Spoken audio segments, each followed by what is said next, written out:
कितने लोग 4:30 बजे उठे?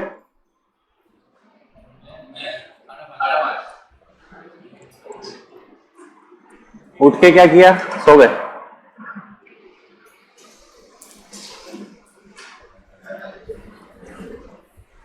जैसे ही वो टाइम टेबल अपलोड हुआ, जनता का आक्रोश आया।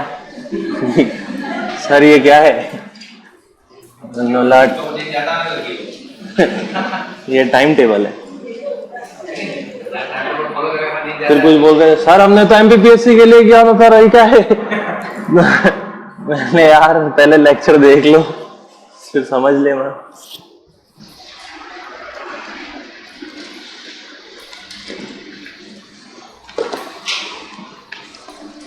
ओके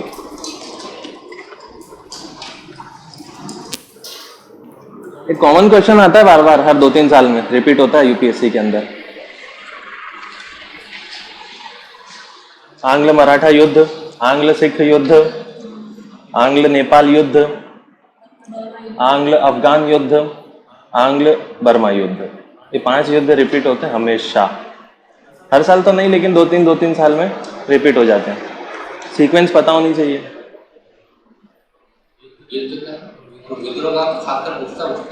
पूछता ही पूछता है। तो पहला होता है, पहला क्या मतलब, सारे युद्ध देख लेते हैं। एक होता है एंग्लो नेपाल, है ना, ये भी युद्ध हुआ है। ये कितना हुआ? एक ही हुआ है। फिर एंग्लो सिख कितने हुए? 2 हुए। फिर और कौन सा है? एंग्लो मराठा कितने हुए? 3। फिर एक होता है एंग्लो बर्मा, ये भी कितने हुए? 3। फिर होता है एंग्लो अफगान, ये भी शायद 3। और कुछ बचा? एक बचा है। जो 4 हुआ है वो है एंग्लो मैसूर।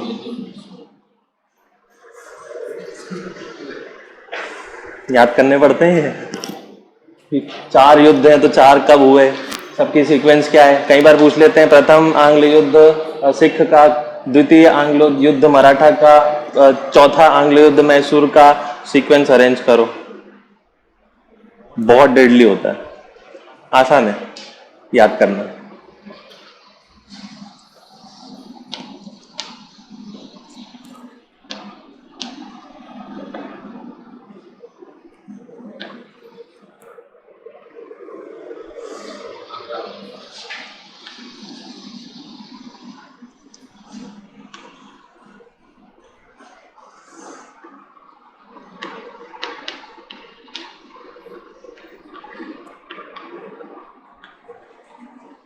ये है सीक्वेंस।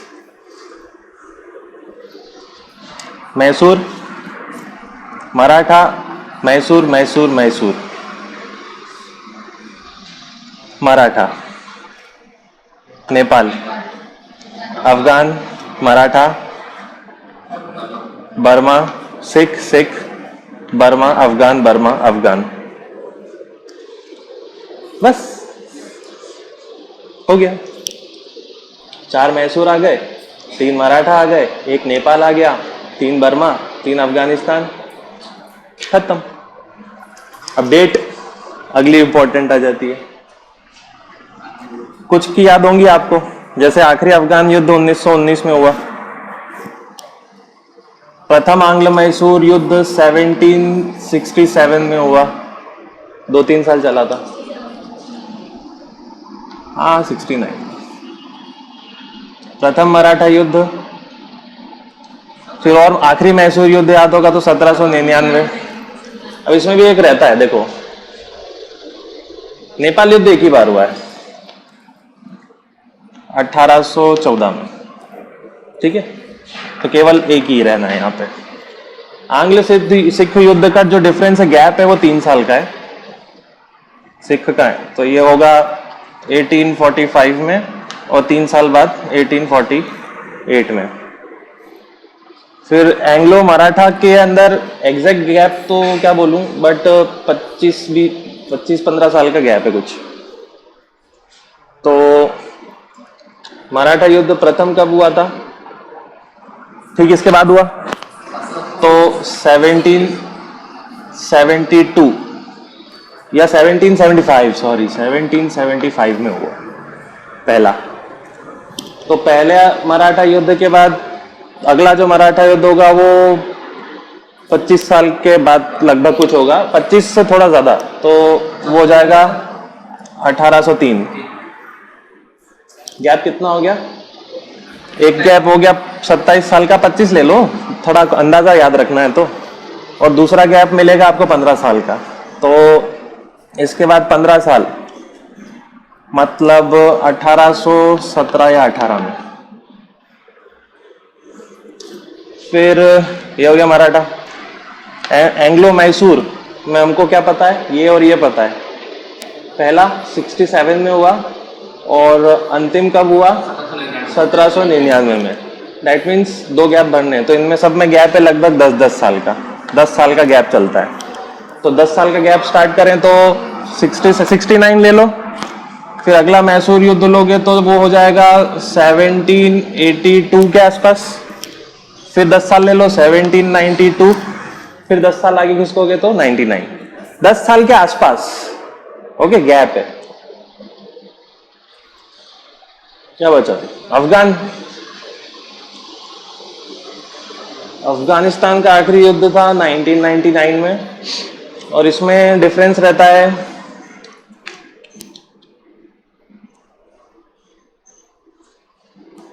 40 साल का। तो इसमें गैप रहेगा 40 इयर्स का। तो इससे पीछे जाओ 40 साल पीछे, क्या आना चाहिए, लगभग 1885 जब कांग्रेस का गठन हुआ था, उसी वर्ष दूसरा अफगान युद्ध हुआ था। फिर इससे वापस आप पीछे जाइए कहाँ पे, और 40 साल, तो आपको मिलेगा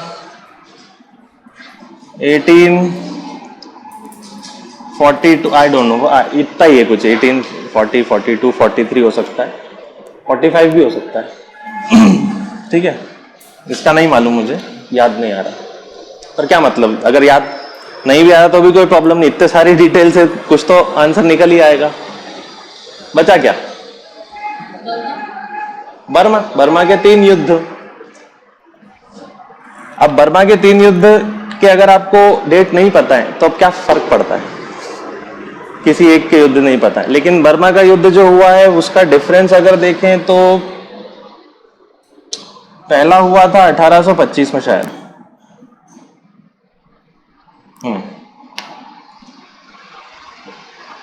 उसके बाद में गैप आता है 25 साल का। इसमें 2 गैप है, एक गैप आपको 25 साल का मिलेगा और दूसरा गैप आपको 35 साल का मिलेगा। तो बर्मा का पहला यहाँ हो गया, तो दूसरा युद्ध कब होना चाहिए, 50 या 52, और उसके बाद 35 साल का गैप, तो 1885। ठीक है, ये बर्मा का शायद 80 ही है, इसका भी मुझे याद नहीं इतना, पर ये वही है। तो 2-3 डेट्स में आप कंफ्यूज हो सकते हो, लेकिन इस तरीके से याद रहना चाहिए, आपका एक क्वेश्चन क्लियर हो जाएगा अच्छे से। ऐसे कनेक्ट करके हमने देख लिया। ठीक है, माए माँ, माए माए माए माँ ना, अफगानिस्तान माँ, बा, सी बा, AF बा AF। ऐसे आप अपने तरीके से बना सकते हो चीजों को। ठीक है, ट्रिक बनाना चाहो ट्रिक बोलो, पर ऐसे याद रहती है चीजें। फिर बेसिक सबसे पहले तो ये याद रखो कौन से युद्ध हुए, फिर याद रखो कितने कितने हुए, फिर याद रखो कितने वर्षों के गैप में हुए। जैसे ये तो एक ही हुआ, ये कितने वर्ष के गैप में हुआ, 3। ये कितने वर्ष के गैप में हुआ, 25-15। ये 10-10 साल के गैप में।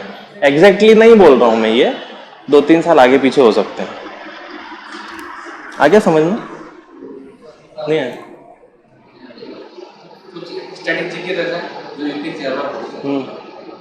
शुरू से शुरू करते हैं। हेडिंग है ओशियन प्लास्टिक चार्टर। ठीक है, लिखना स्टार्ट कीजिए। It is a non binding charter, यह गैर बाध्यकारी चार्टर है, which participates in which countries participate, जिसमें देश सदस्यता लेते हैं, for plastic recycle till 2030, plastic चक्रीकरण पुनर्चक्रीकरण 2030 तक के लिए, for plastic recycling by 2030, plastic पुनर्चक्रीकरण 2030 के लिए। This charter was made in G7 summit, यह चार्टर G7 सम्मेलन में बना। This charter was made in G7 summit, यह चार्टर G7 सम्मेलन में बना इन 2018 क्यूबेक, 2018 क्यूबेक में। 2018 का चार्टर 2018 का G7 कब हुआ, कहाँ हुआ था? क्यूबेक में हुआ था। और 19 का कब, कहाँ पे हुआ है? फ्रांस में, पेरिस। ठीक है, आगे लिखिए। मेंबर्स आर कनाडा, सदस्य हैं Canada, France, Germany, Britain, Italy, और एक और सदस्य है, उसका नाम है EU, यूरोपियन यूनियन, EU। कुछ नहीं है, G7 में समिट में बोला गया था कि ओशियन प्लास्टिक चार्टर बनाते हैं और देशों को इकट्ठा करते हैं, और ये देशों से बुलवाते हैं कि 2030 तक वो क्या करें, हर देश अपना प्लास्टिक को रिसाइकल करे। प्लस ये चार्टर क्या है? गैर बाध्यकारी है, मतलब कोई देश करे नहीं करे, इससे जुड़े ना जुड़े जरूरी नहीं है। ओके, जरूरी ये क्यों आ गया न्यूज में? क्योंकि लेटेस्ट जो मेंबर जुड़ा है इस चार्टर में वो कनाडा है, इसीलिए आपने नंबर 1 पे लिख लिया। ठीक है, कनाडा फर्स्ट है, मतलब कनाडा अभी अभी जुड़ा है। ठीक है, इंडिया वगैरह इस पे नहीं है। अगला, ग्रेटा थुनबर्ग का नाम सुना? ठीक है, स्वीडन की लड़की है, स्कैंडिनेवियाई देश की, और वो क्या करती है, वो स्कैंडिनेवियाई देश बड़े रईस हैं, पैसा खूब है। तो ग्रेटा थुनबर्ग लड़की जो है छोटी सी, उसको काफी सपोर्ट मिला पर्यावरण को बचाने के लिए, न्यूज में भी बहुत आती है। तो पहले उसने शुरुआत करी थी कि स्कूल में 2 दिन की छुट्टी होना चाहिए, तो उसने 3 दिन की छुट्टी करवाई, फिर 1-1 दिन का गैप करवाया। ठीक है, कि पोल्यूशन होता है स्कूल जाने से, तो छुट्टी, तो अब उन देशों में छुट्टी चलती है। फिर उसके बाद में अभी भी उसने बोला कि जितने भी रईस लोग हैं स्कैंडिनेविया के देशों के, जो हर थोड़ी दूरी पे जाने के लिए फ्लाइट का इस्तेमाल करते हैं, वो बंद करें, क्योंकि CO2 ज़्यादा नहीं एक्सपोजर होता है। कार्बन फुटप्रिंट बोलते हैं, आपकी दिनचर्या में आप जो भी काम करते हैं, पंखा चल रहा है आप लोगों के लिए, तो वो भी आपके कार्बन फुटप्रिंट में जुड़ता जा रहा है। ठीक है, और सबसे ज़्यादा कार्बन फुटप्रिंट तो तब जुड़ता है जब आप फ्लाइट लेते हो, क्योंकि उसमें भयंकर ईंधन जलता है और कार्बन निकलता है। तो वो उसके बारे में ये लिखो। अगला, fly GSKAM, FLY GSKAM, fly GSKAM लिखो। It is a term used by Greta Thunberg, यह ग्रेटा थुनबर्ग, यह शब्द ग्रेटा थुनबर्ग द्वारा दिया गया। It is a term used by Greta Thunberg, यह ग्रेटा थुनबर्ग द्वारा दिया गया, which means boycott air travel, जिसका अर्थ है विमान यात्रा का बहिष्कार किया जाए। Which means boycott air travel, जिसका अर्थ है विमान यात्रा का बहिष्कार किया जाए। इन स्कैंडिनेवियन कंट्री, स्कैंडिनेवियाई देशों में, इन स्कैंडिनेवियन कंट्री, स्कैंडिनेवियाई देशों में। She is a climate activist, वो जलवायु कार्यकर्ता है। She is a climate activist, वह जलवायु कार्यकर्ता है।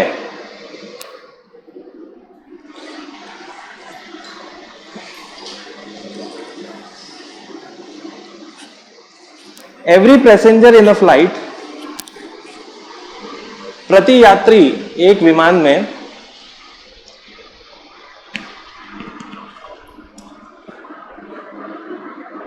गेट्स 258 ग्राम CO2 पर किलोमीटर। 258 ग्राम CO2 का भागीदार होता है प्रत्येक किलोमीटर पर। 285 ग्राम CO2 पर किलोमीटर। ओके, यानी एरोप्लेन के अंदर एक व्यक्ति बैठा है, पूरा एरोप्लेन चल रहा है और पीछे धुआं छोड़ रहा है और कार्बन एमिट कर रहा है, तो एक व्यक्ति के पाले में कितना आएगा कार्बन डाइऑक्साइड? 285 पर किलोमीटर, 285 ग्राम पर किलोमीटर। और एरोप्लेन तो बहुत दूर जाते हैं, ओके, बहुत सारा कार्बन एमिट होता है। 285 वो नंबर का लोचा है मेरे दिमाग में, ठीक है, हमेशा का, तो प्लीज नहीं ये सही है सर, इसमें भी एक दो अगला अपना नाम लिख लीजिए अगली हेडिंग में, गोल्डन लंगूर। गोल्डन लंगूर, देखो मनरेगा करके जो एक सरकारी योजना चलती है ना, वो गरीब लोगों के लिए चलती है, जो दिहाड़ी मजदूर होते हैं उनके लिए चलती है। मनरेगा में पहली बार जानवर को भी इंक्लूड किया गया है। मनरेगा के नहीं, गड्ढे नहीं खुदवाएंगे उससे, उसको मनरेगा के फंड से ही उसको बचाया जाएगा, तो वो उसमें जोड़ा है। लिख लीजिए, this monkey becomes MNREGA beneficiary. यह बंदर प्रथम मनरेगा लाभकर्ता बना।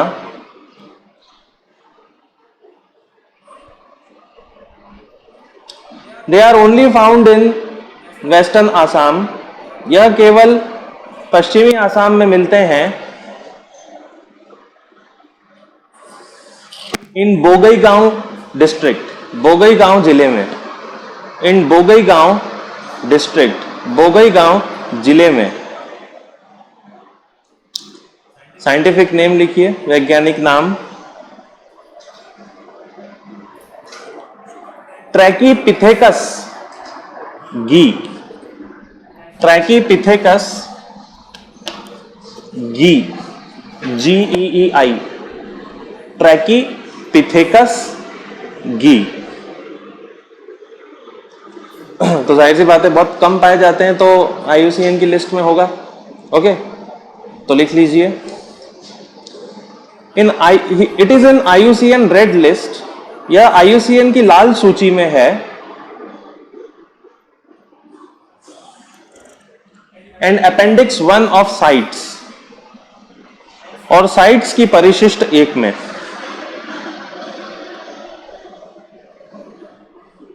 एंड इज एंडेंजर्ड, और खतरे में है। एंड इज एंडेंजर्ड, और खतरे में है।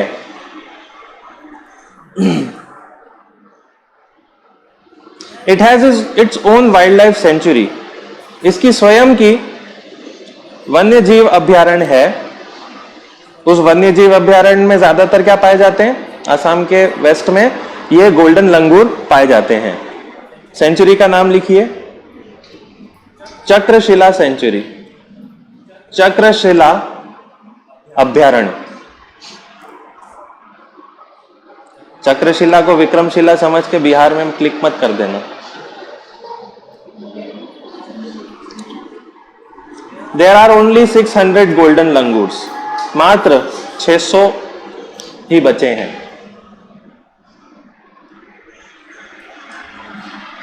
Also found in foothills of Bhutan, Bhutan के निचले पहाड़ी क्षेत्रों में भी मिलते हैं।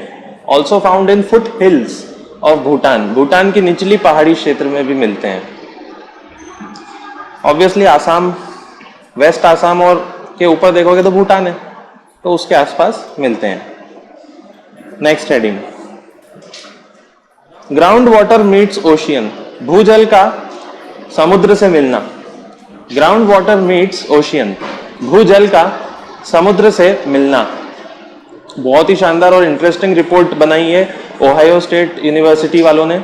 एक नक्शा तैयार किया है कि किस तरीके से, देखो जमीन के नीचे क्या होता है? एक्वाइफर, ट्यूबवेल से जो पानी निकलता है वो एक्वाइफर से, जलभृत से निकलता है। तो ऐसा भी स्टेटमेंट आया है कि ये जो जलभृत है उसका सारा पानी हम पूरा नहीं निकाल पाते, क्योंकि ये जलभृत का ज्यादातर पानी जमीन के नीचे नीचे होते हुए समुद्र में मिल जाता है। ऐसा भी होता है, ओके। तो उसकी एक पहली बार रिपोर्ट आई है। Ohio state university in America, America की ओहायो स्टेट यूनिवर्सिटी ने, Ohio state university in America, America की ओहायो स्टेट यूनिवर्सिटी ने अनाउंस्ड अ ग्लोबल मैप, एक वैश्विक नक्शा बनाया। अनाउंस्ड अ ग्लोबल मैप, एक वैश्विक नक्शा बनाया, which shows ground meeting oceans, जिसमें भूजल को समुद्र से मिलता दिखाया है। Which shows ground water meeting ocean, जिसने भूजल को समुद्र से मिलते बताया है। यह अपने प्रकार का पहला नक्शा है। It is the first map of its kind. यह अपने प्रकार का पहला नक्शा है। इट सेज, इसमें बताया है, that half of the ground water, कि भूजल का आधा पानी, that half of the ground water, कि भूजल का आधा जल, गोज टू ओशियन, समुद्र में जाता है। गोज टू ओशियन, समुद्र में जाता है। And maximum from the fault lines, और अधिकतम भ्रंश क्षेत्रों से। And maximum from fault lines, और अधिकतम भ्रंश क्षेत्रों से। फॉल्ट लाइन का मतलब क्या होता है? ये जमीन है और जमीन के नीचे क्या है? दरार। ठीक है, ये दरार। फॉल्ट लाइन के आसपास क्या होता है? ज्यादातर भूकंप आते हैं, क्योंकि दरार है, और इन दरारों से होते हुए ही ज्यादातर पानी कहाँ जाता है? समुद्र में जाता है। ओके, तो ये ज्योग्राफी का हिस्सा है। बाय द वे, आज जो टेस्ट होगा वो ज्योग्राफी का होगा, भूगोल। ठीक है, अगला next heading, blue whale. Blue whale, blue whale, ठीक है, पृथ्वी की सबसे बड़ा जीव ब्लू व्हेल। लिखिए इसमें, थोड़े समय पहले ये हुआ कि आंध्र प्रदेश में एक बहुत बड़ी ब्लू व्हेल मरी हुई आई, तो जो वैज्ञानिक थे उसने उसको पूरा चीर फाड़ दिया टेस्टिंग करने के लिए, और उसके बाद उसकी हड्डियों का इस्तेमाल करके फिर से एक ढांचा बना दिया। ब्लू व्हेल ऐसी दिखती है। भारत के वैज्ञानिकों ने ये किया है, तो ब्लू व्हेल इंपॉर्टेंट हो गया। ब्लू व्हेल का वैज्ञानिक नाम लिखिए, Balaenoptera musculus. Balaenoptera musculus. It is found in all over the world. यह पूरे विश्व में पाई जाती है, except Antarctic, no except Arctic, Arctic क्षेत्र के अलावा, एक्सेप्ट आर्कटिक, आर्कटिक क्षेत्र के अलावा। इट्स वेट इज 200 टन्स, इसका वजन 200 टन होता है। इट्स वेट इज 200 टन्स, इसका वजन 2000 टन होता है। And even the largest elephant, और सबसे बड़ा हाथी, has the weight of 6 ton, का वजन 6 टन होता है। सबसे बड़े हाथी भारत में नहीं मिलते, अफ्रीका में मिलते हैं। अफ्रीकन एलिफेंट बोला जाता है। उनका वजन जो होता है वो 6 टन होता है, लेकिन ब्लू व्हेल का हो जाता है 200 टन। ओके, उसका दिल जो होता है ना, वो आपकी घर में रखी हुई कार के बराबर होता है। अगला, ठीक है, इसके बारे में एक और लिख लो। IUCN की लिस्ट में है एंडेंजर्ड। IUCN सूची डैश खतरे में, एंडेंजर्ड खतरे में। इसके बाद एक और चीज़ लिख लो, भारत में ये किसी सूची में है क्या?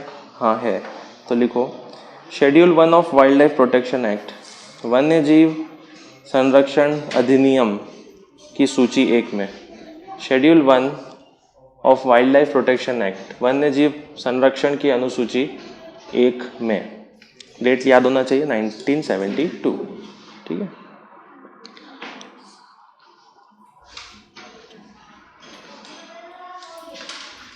अगला नाम लिखो हेडिंग में,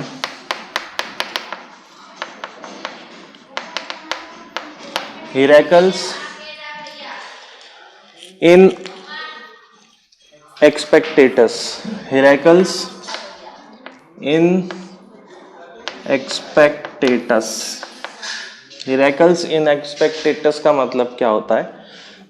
आज से लगभग मान के चलो 19 मिलियन वर्ष पहले, लिख लेना, 19 मिलियन ईयर्स अगो, 19 मिलियन वर्ष पहले, यानी 1,90,00,000 वर्ष पहले,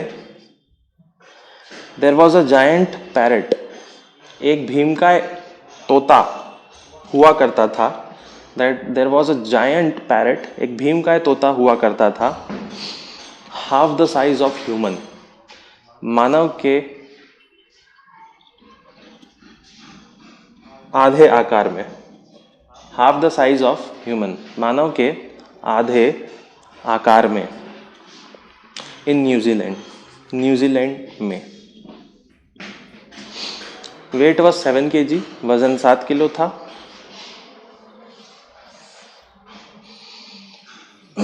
एंड वॉज फ्लाइटलेस, और उड़ नहीं सकता था। पैरेट की प्रजाति होती थी 1,90,00,000 साल पहले, जो उड़ नहीं सकती थी, न्यूजीलैंड में पाई जाती थी, वो सारी चीज़ें थी इसके अंदर। तो क्या हुआ, इसमें खोज लिया गया। कहाँ पे खोजा? न्यूजीलैंड में खोजा। ये न्यूज़ है।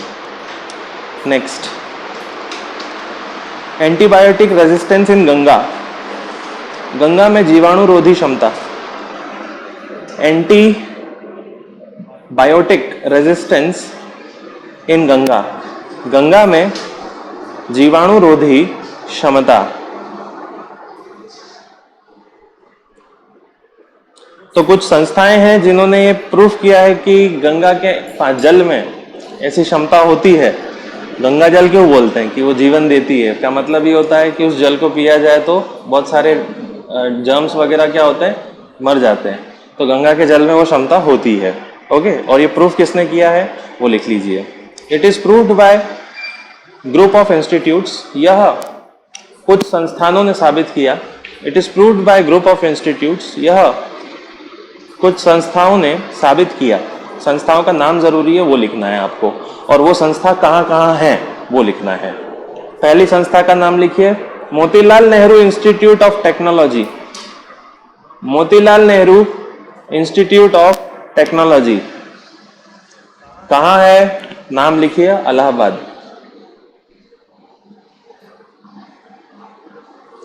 दूसरी संस्था का नाम लिखिए, NEERI, NEERI, NEERI, NEERI। NEERI का फुल फॉर्म लिखिए, national environmental engineering, national environmental engineering research institute, NEERI. Question बनते हैं नीरी पर कि नीरी कहाँ है, छोटे छोटे एग्जाम्स में बनते हैं। तो नीरी है नागपुर में, नागपुर। उसके बाद अगला लिखिए, Sardar Patel institute of science and technology, Sardar Patel institute of SNT, science and technology, Gorakhpur, Gorakhpur. ठीक है, तो इन तीन बड़ी बड़ी संस्थाओं ने ये साबित किया, क्वालिटी देखी कि एंटी माइक्रोबियल रेजिस्टेंस होता है जल में। अगला, ऑर्चिड्स ऑफ इंडिया, भारत के ऑर्किड, ऑर्किड्स ऑफ इंडिया, भारत के ऑर्किड, ORCHIDS। ऑर्किड्स के बारे में डिस्कस किया था, छोटे छोटे पौधे जो होते हैं उसको हम ऑर्किड कहते हैं। ओके, तो इसके बारे में लिख लीजिए। The botanical survey of India, भारत का बोटेनिकल सर्वे ने, the botanical survey of India, भारत के बोटेनिकल सर्वे ने पब्लिश्ड अ गाइड, एक गाइड जारी की है,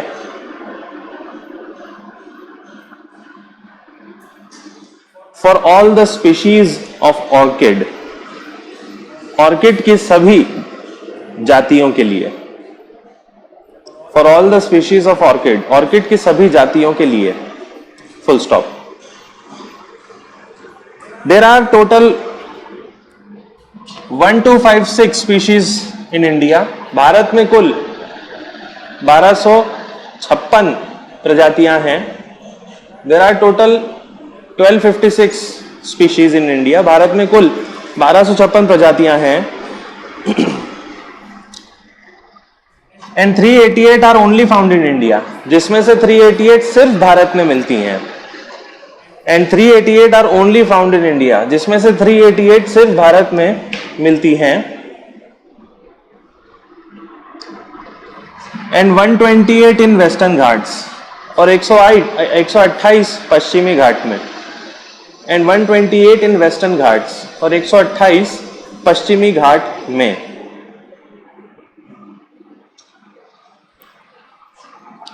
$612 species are found in Arunachal Pradesh. 612 प्रजातियां अरुणाचल प्रदेश में हैं।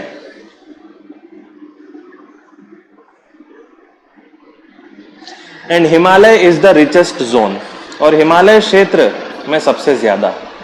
And Himalaya is the richest zone, और हिमालय क्षेत्रों में सबसे ज्यादा।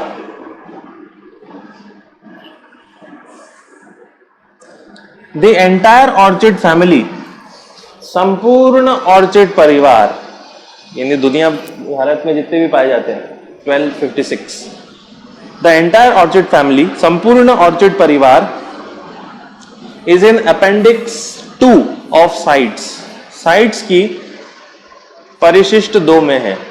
Is in appendix 2 of sites, sites की परिशिष्ट 2 में है। ठीक है, convention on international trade in endangered species of wild flora and fauna करके साइट्स का लंबा चौड़ा नाम होता है। ठीक है, परिशिष्ट 2 में साइट्स की सेकंड लेवल की अगर किसी भी स्पीशीज को सेकंड अपेंडिक्स में डालते हैं, इसका मतलब ये है कि उसमें उसका वैश्विक व्यापार पे प्रतिबंध रहता है। ओके, लिख लीजिए, ग्लोबल ट्रेड इज बैंड, वैश्विक व्यापार प्रतिबंधित है। ग्लोबल ट्रेड इज बैंड, वैश्विक व्यापार प्रतिबंधित है। Next heading, environmental and social management framework, पर्यावरण और सामाजिक प्रबंधन ढांचा। Environmental and social management framework, पर्यावरण और सामाजिक प्रबंधन ढांचा, सोशल मैनेजमेंट फ्रेमवर्क, ड्राफ्ट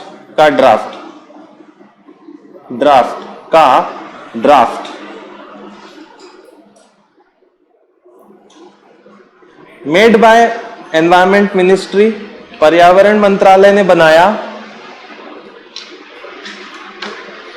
क्यों बनाया तो लिखो, फॉर कोस्टल जोन मैनेजमेंट, तटीय क्षेत्र प्रबंधन के लिए। फॉर कोस्टल जोन मैनेजमेंट, तटीय क्षेत्र प्रबंधन के लिए। जो भी बीचेस होते हैं उन सबको ठीक करने वाली बातें हैं इस ड्राफ्ट में। ड्यू टू दिस, इसके कारण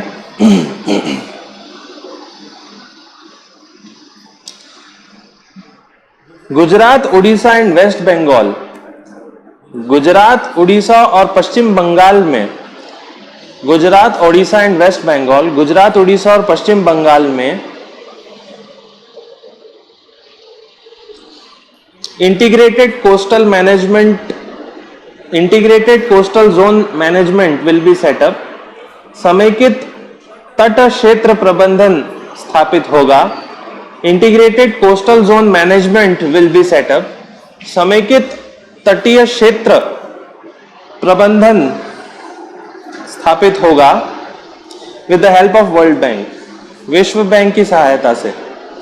with the help of world bank, विश्व बैंक की सहायता से। And their work will be, जिसमें कार्य किया जाएगा। And their work will be, जिसमें कार्य किया जाएगा। फॉर मैंग्रोव फॉरेस्टेशन, मैंग्रोव वनों के लिए। फॉर मैंग्रोव फॉरेस्टेशन, मैंग्रोव वनों के लिए, कॉमा, हैबिटेट कंजर्वेशन, आवास बचाव, हैबिटेट कंजर्वेशन, आवास बचाव के लिए, कॉमा, सेंटर फॉर टर्टल्स, समुद्री कछुओं का केंद्र, सेंटर फॉर टर्टल्स, समुद्री कछुओं का केंद्र, इंफ्रास्ट्रक्चर फॉर टूरिज्म, पर्यटन के लिए अधोसंरचना, इंफ्रास्ट्रक्चर फॉर टूरिज्म, पर्यटन के लिए अधोसंरचना, एंड बीच क्लीनिंग, और बीचों की सफाई, एंड बीच क्लीनिंग, और बीचों की सफाई। यह है पूरा ड्राफ्ट। वर्ल्ड बैंक इसमें मदद कर रहा है और 3 राज्य हैं, Odisha, West Bengal, Gujarat. Next heading, PET bottles, PET bottle, PET bottles, PET PET bottles.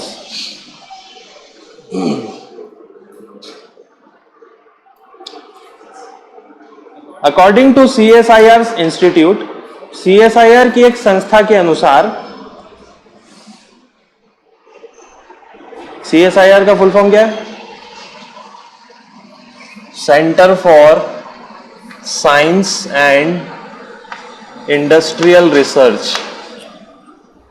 Okay, विज्ञान एवं औद्योगिक अनुसंधान केंद्र, centre for science and industrial research.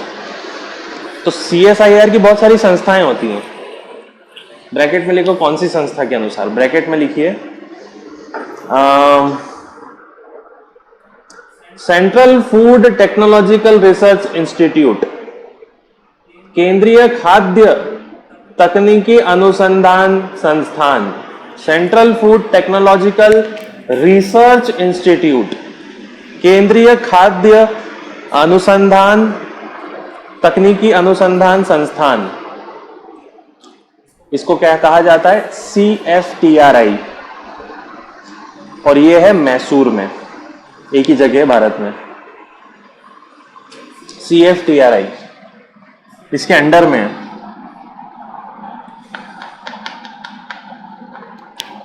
CSIR के अंडर में है खाद्य सुरक्षा से जुड़ने वाला, खाद्य से जुड़ने वाला तकनीकी संस्थान CFTRI, और ये कहाँ है? मैसूर में।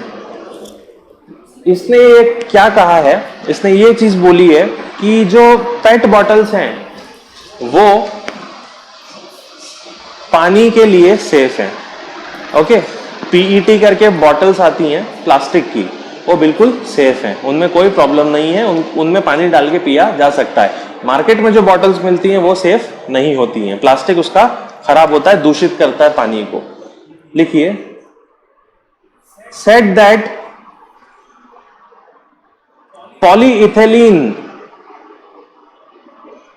टेराप्थेलेट बॉटल्स आर सेफ। ने बताया कि पॉलीइथेलीन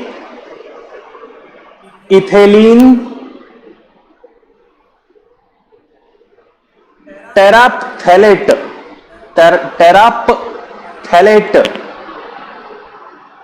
बॉटल सुरक्षित होती हैं। पॉलीइथिलीन टेराप्थेलेट बॉटल्स का शॉर्ट फॉर्म होता है PET, PET बॉटल कहते हैं उसको।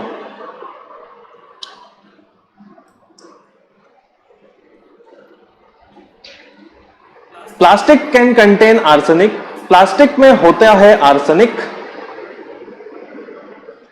Barium, cadmium, chromium, cobalt, lead, mercury, selenium and zinc एवं जिंक।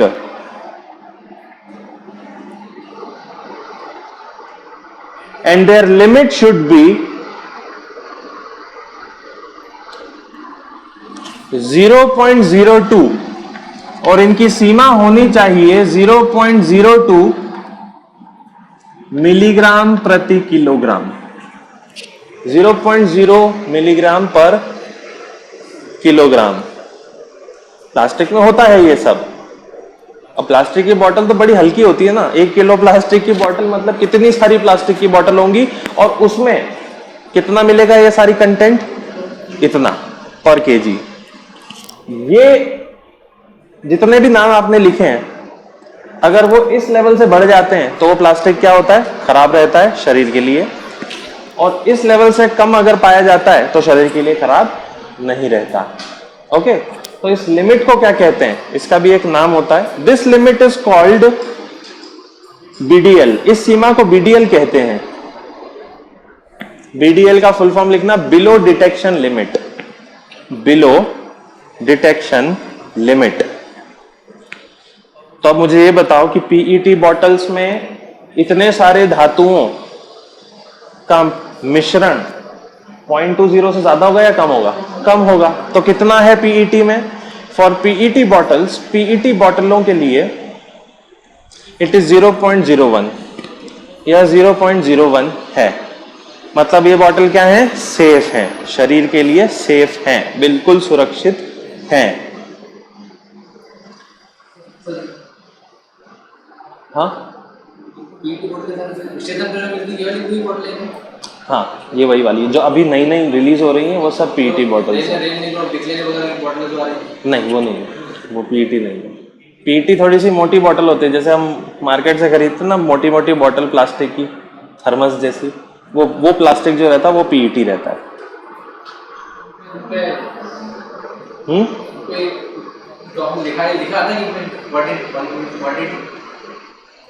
नहीं, इतना डिटेल नहीं है, इतनी ज्यादा डिटेल प्लास्टिक की नहीं आएगी। उस प्लास्टिक की बोतल के अंदर क्या, उसकी पूरी डिटेल आएगी। प्लास्टिक कहाँ से बना, कैसे बना, उसके बारे में जनरली उसका फॉर्मूला बता दिया जाएगा, ज्यादा डिटेल्स कोई नहीं देता है। ठीक है, अब ये पीईटी बॉटल बनती कैसे, लिख लो। PET bottles are manufactured, PET बोतलें बनाई जाती हैं with the use of synthetic organic compound. एक सिंथेटिक ऑर्गेनिक कंपाउंड के द्वारा, with a synthetic organic compound, एक सिंथेटिक ऑर्गेनिक कंपाउंड के द्वारा, कॉल्ड बीपीए, जिसे बीपीए कहते हैं। बीपीए का फुल फॉर्म लिख लेना, बिसफेनॉल ए। तो पीईटी बॉटल किससे बन रही है, तो वो बन रही है बीपीए से। बीपीए क्या है, it's a type of synthetic, और उस सिंथेटिक को फुल फॉर्म में क्या बोला जाता है, बिसफेनॉल ए। इससे बनती है पीईटी बॉटल, और पीईटी बॉटल में लेवल कम होता है आर्सेनिक वगैरह का। अगला, माइक्रोप्लास्टिक्स इन आर्कटिक। आर्कटिक में सूक्ष्म प्लास्टिक, माइक्रोप्लास्टिक्स इन आर्कटिक, आर्कटिक में सूक्ष्म प्लास्टिक। आर्कटिक में क्या कर रहा है प्लास्टिक, जब भी हम प्लास्टिक फेंकते हैं तो उसका 70% समुद्रों में चला जाता है। हम फेंक के भूल जाते हैं, कई बार नदियों से, कई बार जहाजों से, कई बार ऐसे वेस्ट फेंक दिया जाता है बहते बहते। हर नदी कहाँ जाती है, ठीक है, वहीं जाती है। तो प्लास्टिक इतना इकट्ठा हो जाता है समुद्रों में। उसके बाद में क्या होता है, पानी की वजह से, हवा की वजह से, एनवायरमेंटल फैक्टर्स की वजह से वो प्लास्टिक के टुकड़े होते चले जाते हैं, प्लस सूरज की वजह, सूरज की गर्मी से। और वो टुकड़े इतने ज्यादा होते, देखो हवा चल रही है तो प्लास्टिक उड़ रहा है, पानी तक जा रहा है, पानी की लहरें बार बार टकराएंगी हजारों सालों तक प्लास्टिक से, तो कुछ तो होगा प्लास्टिक को, टूटेगा तो जरूर। तो उसके बहुत महीन कण इकट्ठे हो जाते हैं, और यही कण इकट्ठा होते होते कहाँ पहुंच चुके हैं, आर्कटिक में, यानी नॉर्थ पोल में पहुंच गए हैं। इनको माइक्रो प्लास्टिक बोला गया है। लिख लो आप, they have reached till Arctic and Alps mountain. ये आर्कटिक और एल्प्स पर्वत तक पहुंच चुके हैं।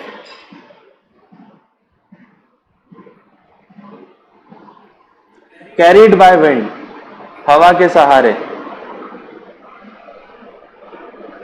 तो माइक्रो प्लास्टिक या सूक्ष्म प्लास्टिक किसे कहते हैं, they are less than 5 mm length. ये 5 mm लंबाई से कम होते हैं। 5 mm millimetre length, they are less than 5 mm length, 5 mm से कम लंबे होते हैं, and made by gradual breakdown, और टूटने से बनते हैं, by motion of waves and light of sun, लहरों और सूरज की रोशनी के कारण, by motion of waves and light of sun, लहरों और सूरज की रोशनी के कारण। सूरज की रोशनी में भी सबसे इंपॉर्टेंट होता है अल्ट्रावायलेट। ये यूवी रेस क्या करती है, इनको हर प्लास्टिक को बहुत समय के बाद तोड़ देती है, थोड़ा थोड़ा करके। तो सनलाइट कौन सी वाली जरूरी है तोड़ने के लिए? अल्ट्रावायलेट। बस। अगला, स्टबल बर्निंग, पराली का जलना। पराली खेतों में देखा होगा, कभी कभी जला देते हैं फसल को, वो जो बच जाता है। फसल उगती है, ऊपर का जो फसल का मेन भाग रहता है वो काट लिया जाता है, बीज निकाल लिए जाते हैं, लेकिन वो जो डंडे रह बच जाते हैं उनको जलाया जाता है। ओके, तो उसको स्टबल बोलते हैं, स्टबल बर्निंग यानी पराली जलाना। इसमें लिख लीजिए। अब पता है हमें सबसे ज्यादा कहाँ जलती है?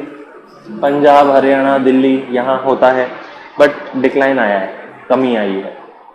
तो लिखो अकॉर्डिंग टू ICAR के अनुसार, ICAR का फुल फॉर्म क्या होगा? Indian council for agriculture research.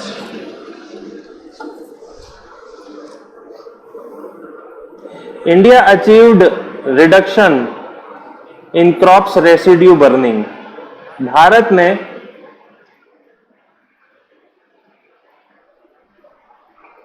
पराली जलने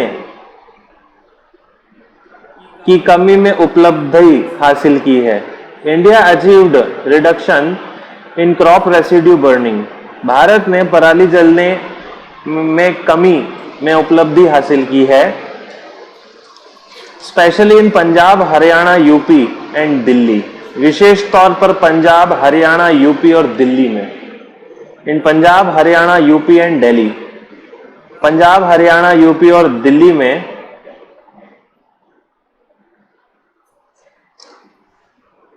with the help of central sector scheme, केंद्र क्षेत्र की योजनाओं के सहारे, with the help of central sector scheme, केंद्र क्षेत्र की योजनाओं के सहारे, in which crop residue is used to make fertilizer, जहां यह अपशिष्टों को खाद में बदला जाता है। where this crop residue is used to make fertilizer, जहां इन अपशिष्टों को खाद में बदला जाता है।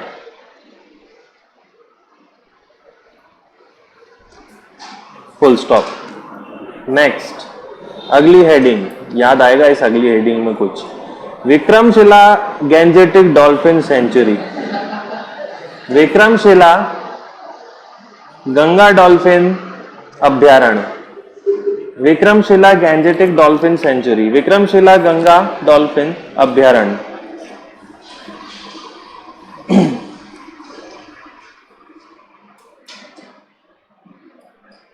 It is in Bhagalpur, Bihar. यह भागलपुर बिहार में है।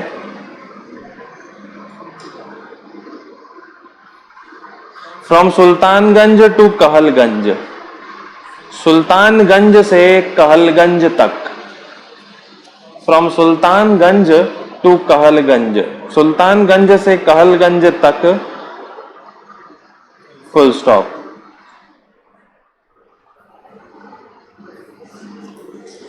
मिनिस्ट्री ऑफ शिपिंग, जहाज रानी मंत्रालय, मिनिस्ट्री ऑफ शिपिंग, जहाज रानी मंत्रालय is safeguarding these dolphin, इन डॉल्फिनों की सुरक्षा कर रही है। Is safeguarding these dolphin, इन डॉल्फिन की सुरक्षा कर रही है। By restricting the speed of vessels, जहाजों की गति को कम करके। By restricting the speed of ships, जहाजों की गति को धीमा करके, एंड ब्लोइंग हॉर्न्स, और हॉर्न बजाकर। तो जब भी वो जो भी जहाज होते हैं जो गंगा के थ्रू ट्रेवल करते हैं, लेकिन जैसे ही कौन सी जगह आ जाती है, सुल्तानगंज आ जाती है, सारे जहाज क्या हो जाते हैं, स्लो हो जाते हैं और लगातार हॉर्न बजाते हैं ताकि डॉल्फिनें मर ना जाएं, ओके, और साइड में हटती चली जाएं। ये काम चल रहा है। तो ये काम चल रहा है। तो अब एक चीज ये भी बोल दी है, सेंचुरी है डॉल्फिन के लिए विक्रमशिला। दूसरी बात, इस सेंचुरी में जहाज भी जा रहे हैं ट्रांसपोर्टेशन के लिए। तो ये ट्रांसपोर्टेशन वाले जहाज जो जा रहे हैं ये हैं क्या, ये पूरा रूट जो है ये नेशनल वाटरवे नंबर 1, ठीक है, राष्ट्रीय जलमार्ग नंबर 1 से होते हुए गुजर रहे हैं। तो वो भी लिख लो, it is national waterway number 1, यह राष्ट्रीय जलमार्ग संख्या 1 है, which connects Haldia to Varanasi, जो हल्दिया से वाराणसी तक चलता है। Which connects from Haldia to Varanasi, Haldia आपको वेस्ट बंगाल में मिलेगा, वाराणसी यूपी में। तो गंगा का ये जो रूट है ये क्या है, बहुत इंपॉर्टेंट और नेशनल हाईवे नंबर 1 है। इसी के अंदर आपको सेंचुरी भी मिल जाएगी Vikramshila, okay.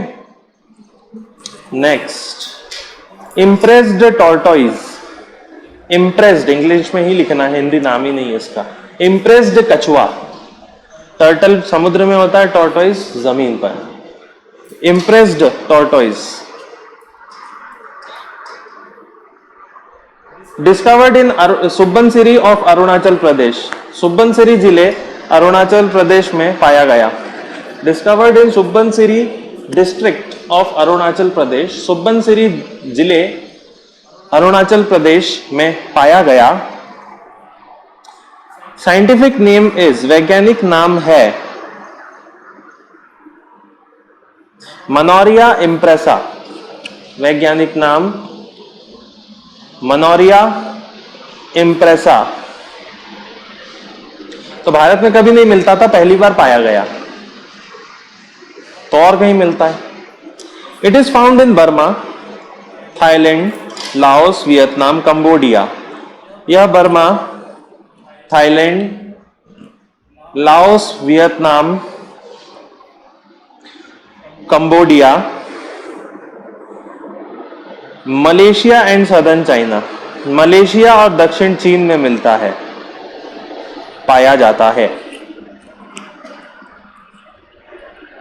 IUCN status is vulnerable, IUCN श्रेणी है सुभेद्य, IUCN status is vulnerable, IUCN की सूची है सुभेद्य, वल्नरेबल।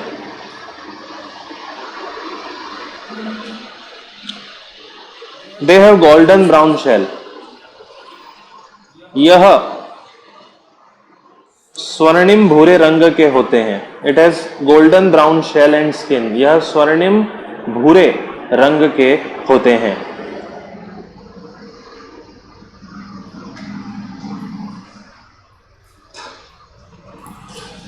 अगली heading,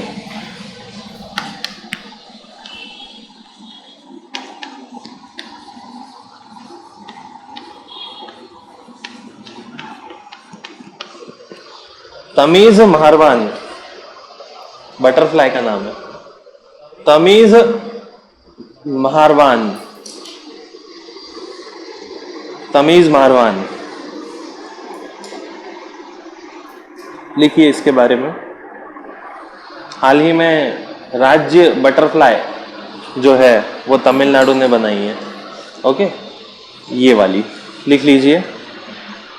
Tamil Nadu officially made state butterfly, Tamil Nadu ने आधिकारिक रूप से राज्य तितली घोषित की।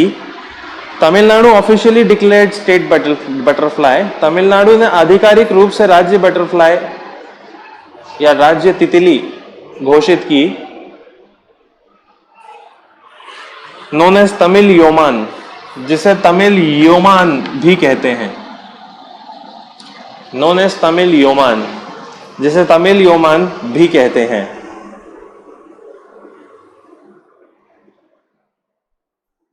साइंटिफिक नेम क्रोकोरा थाइस, वैज्ञानिक नाम क्रोकोरा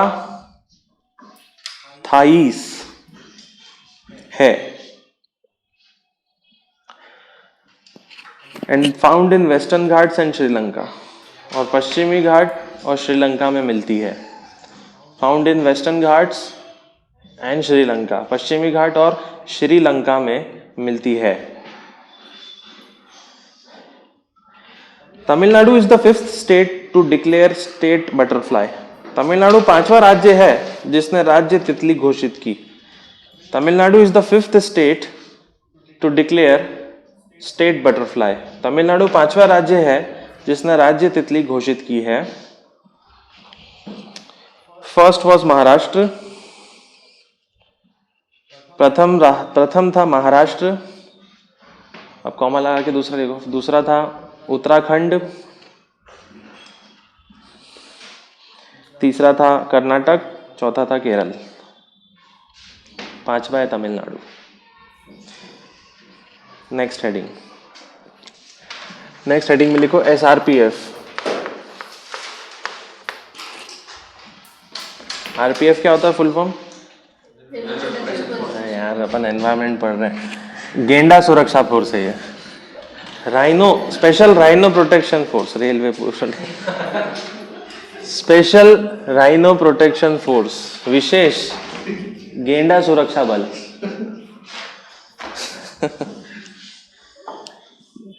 भारत में गेंडे कहाँ मिलते हैं? एक सींग वाला गेंडा भारत में पाया जाता है। अफ्रीका में 2 सींग वाले गेंडे होते हैं, और भारत में ज़्यादातर गेंडे काजीरंगा नेशनल पार्क में मिलते हैं। काजीरंगा नेशनल पार्क असम में है। ओके, लिख लो। टू प्रोटेक्ट द राइनोस, गेंडों के संरक्षण के लिए इन काजीरंगा नेशनल पार्क, काजीरंगा राष्ट्रीय उद्यान में, इन KNP शॉर्ट फॉर्म रहता है, काजीरंगा राष्ट्रीय उद्यान में Assam government establish SRPF, Assam सरकार ने SRPF बनाई।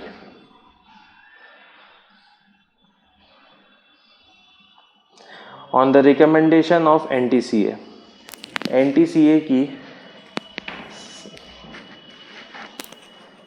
के सुझाव पर, on the recommendation of NTCA के सुझाव पर।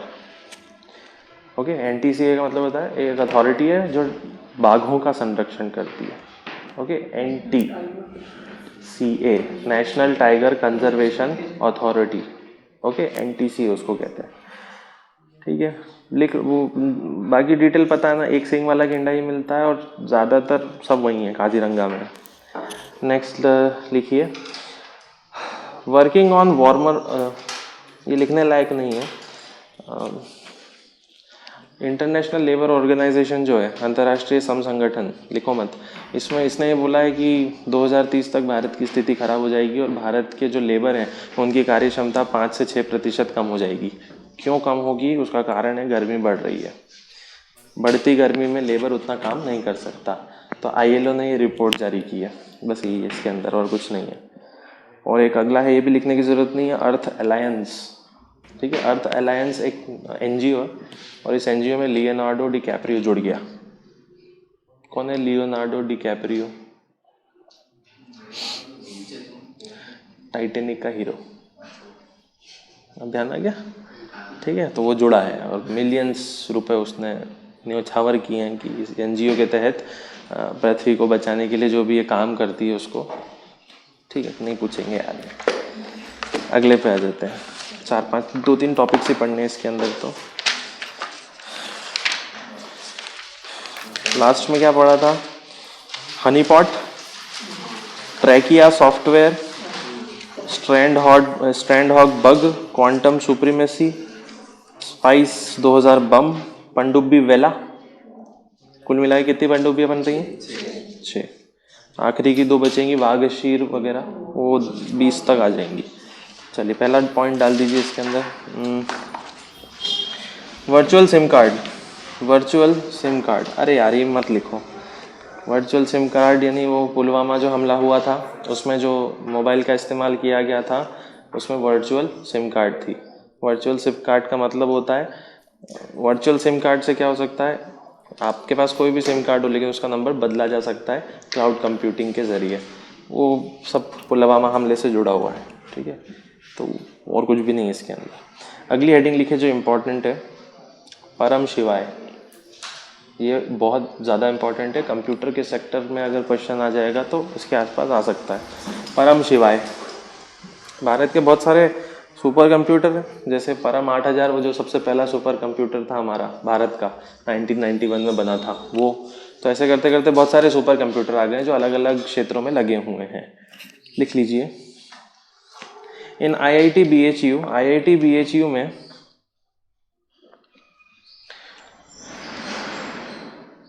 मोदी ने लोकार्पण किया ऑफ परम शिवाय सुपर कंप्यूटर, परम शिवाय सुपर कंप्यूटर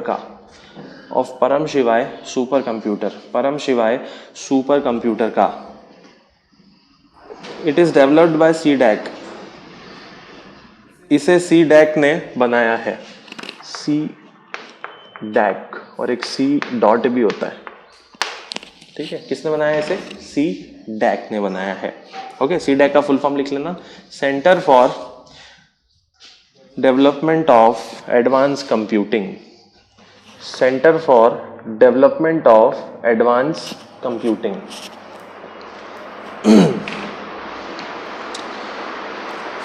कॉस्ट, लागत 32.5 करोड़, 32.5 करोड़, लागत 32.5 करोड़।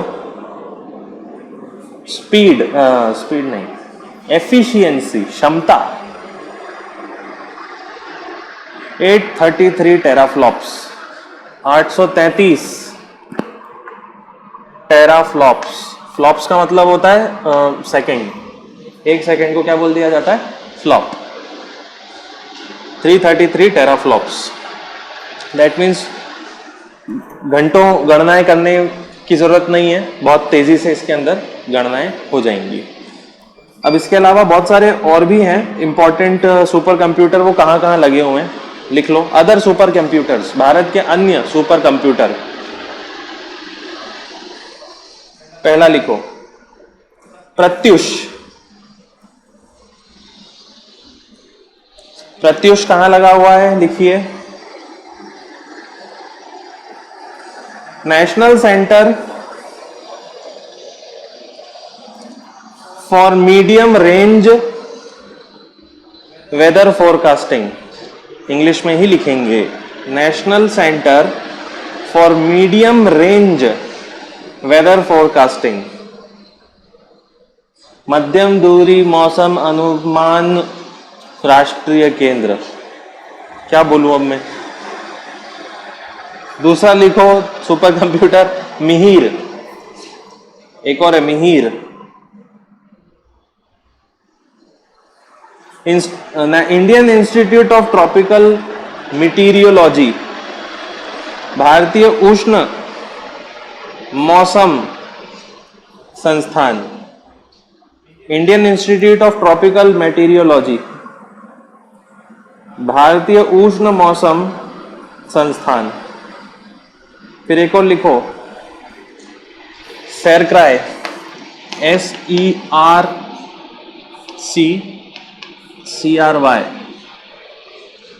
सेरक्राई, ये लगा हुआ है Indian institute of science, Indian institute of science में। और भारत का सबसे पहला सुपर कंप्यूटर क्या नाम क्या था? परम 8000 पूरा नाम है।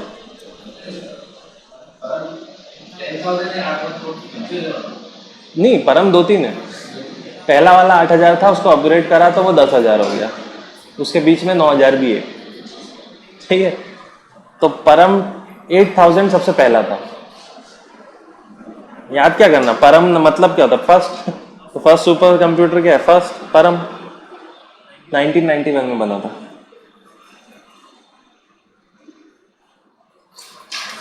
लिख लीजिए, टेराफ्लॉप्स का अर्थ क्या होता है। टेराफ्लॉप्स मीनिंग, टेराफ्लॉप्स का अर्थ,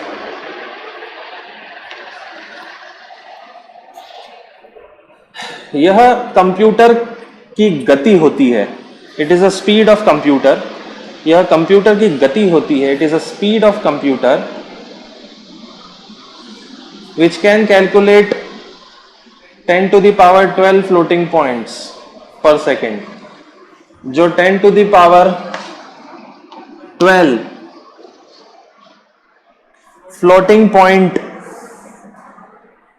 ऑपरेशन कर सकता है प्रति second. 10 to the power 12 floating point operation पर सेकेंड। 10 to the power 12 को नंबर में करो तो क्या मिलेगा आपको,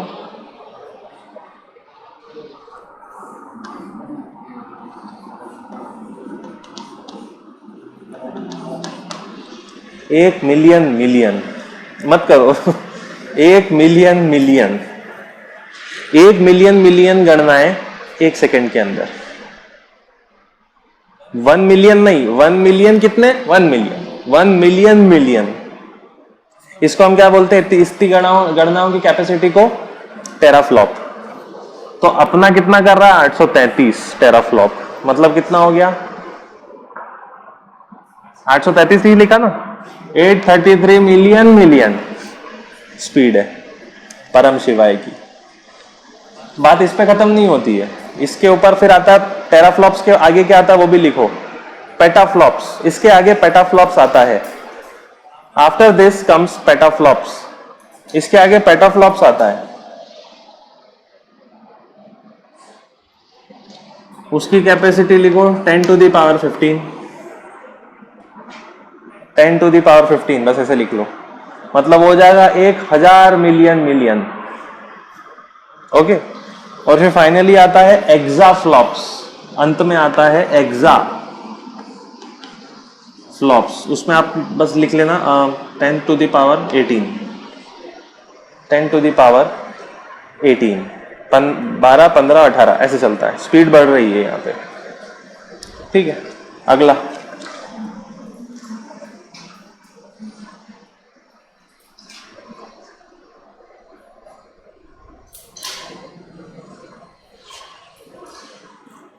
ठीक, इतना ही सफिशिएंट है अभी के लिए।